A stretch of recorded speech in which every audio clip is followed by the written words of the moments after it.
What's good, everybody? It's your boy, O'Shea Duke Jackson, back at it again with another episode of The Celebrity Junk. So guys, the lead attorney had a stream yesterday, which was entitled, "Oh My God, Hafeez Exposed by Young Just Pearly Things." Now, of course, I love the lead attorney. I love his streams. He's an excellent content creator, as we all know. And one of the things I like about his streams is that, number one, they're very detailed as far as what's happening as far as the timestamps. That's very good. But one of you guys notified me that Coach Greg Adams showed up to the stream. And about 15 minutes later, Just Pearly Things showed up to the stream. Now, what I'd like to do is to give Coach Greg Adams the time, according to the stream, to explain his experience before the show started with Hafeez, and then we'll come back.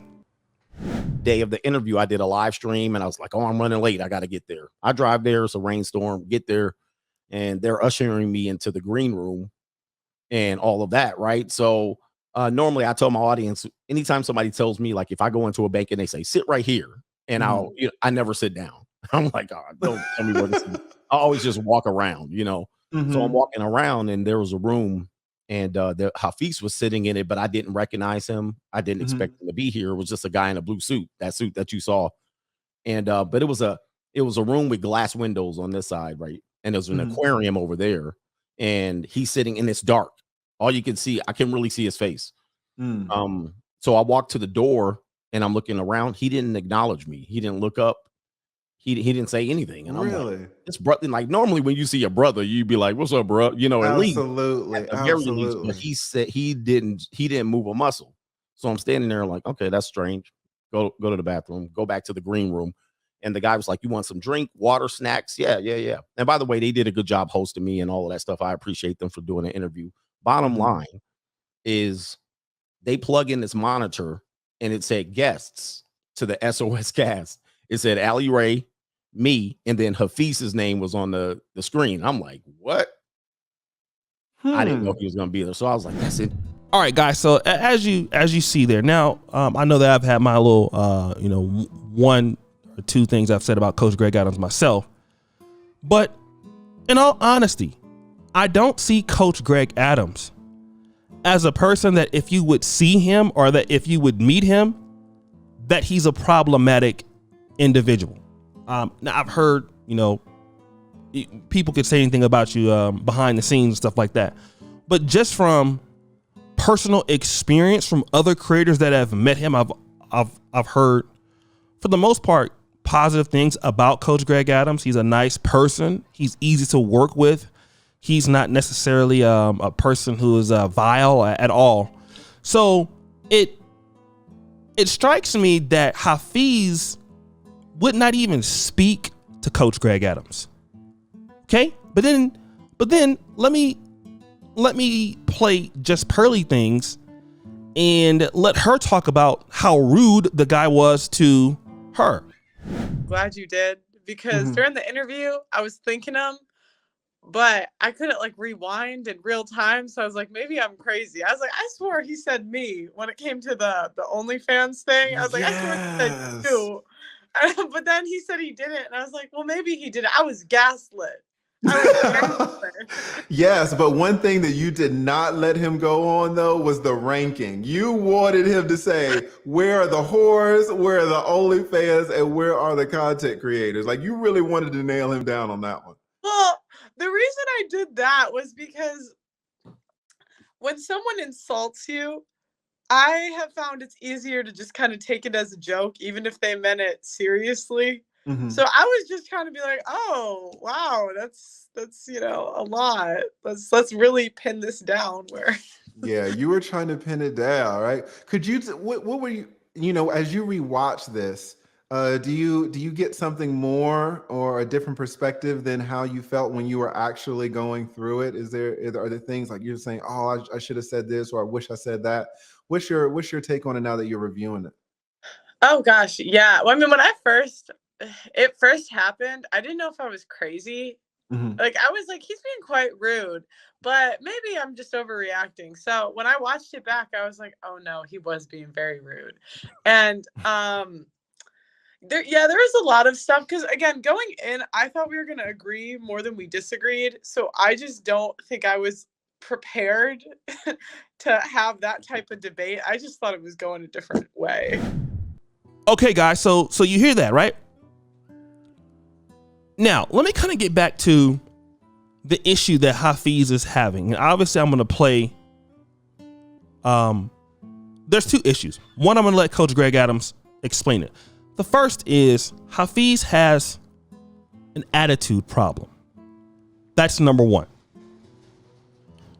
And I think that some content creators, once they become successful on YouTube, or they start getting a little money and a little notoriety, they want to become somebody that they are not. So for whatever reason, they feel that they are better than people. That is what Hafeez, that's his attitude. He believes that there's a hierarchy to this.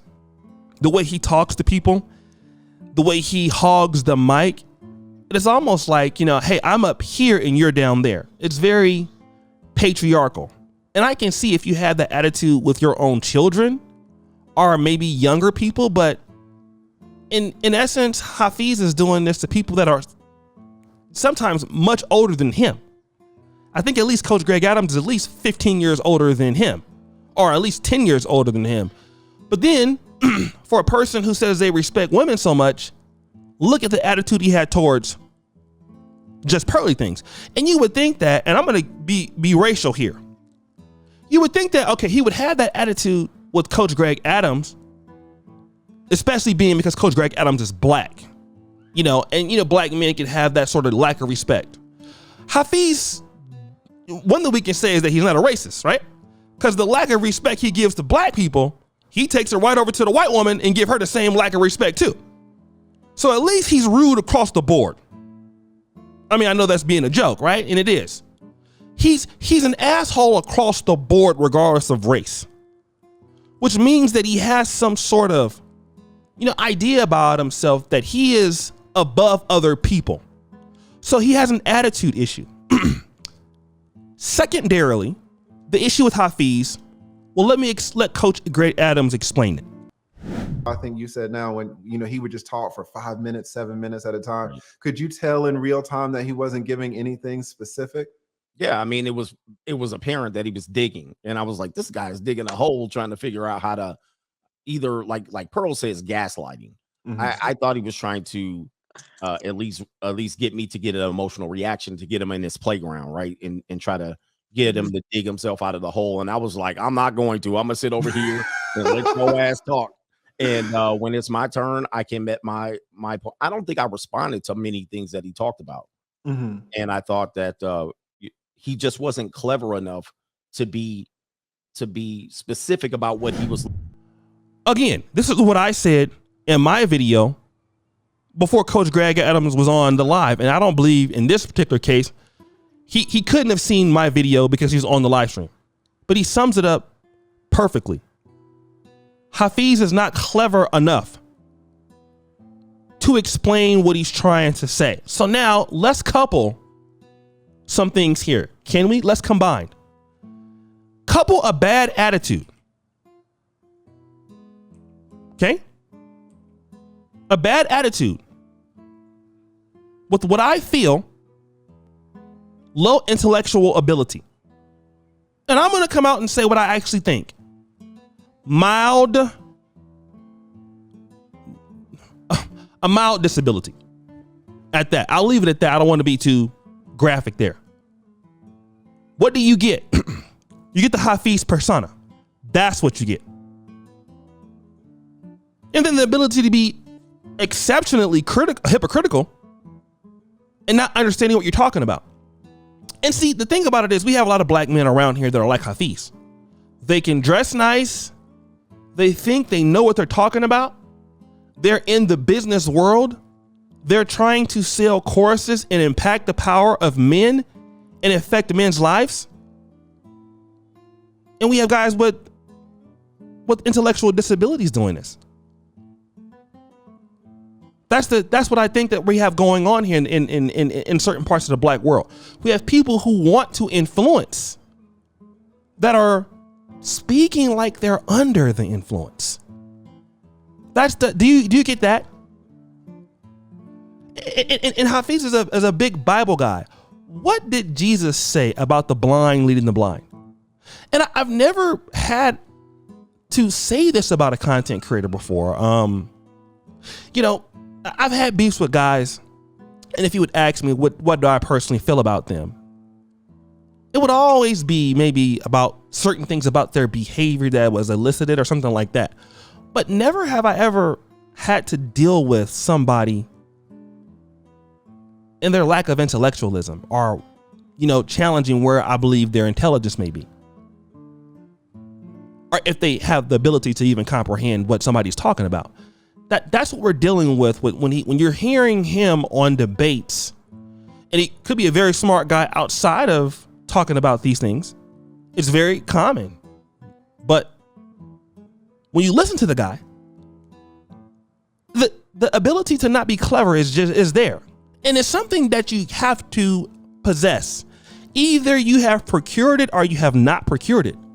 That's the fundamental issue here with the brother. And I'm not trying to be mean, but I even said the same thing on the lead attorney as a super chat. I said the guy he's not there. So guys, what do you think? It's your boy, O'Shea Duke Jackson, back at it again. Another episode of The Celebrity Junk. Appreciate you for all that you do. Subscribe, hit the bell. We're out.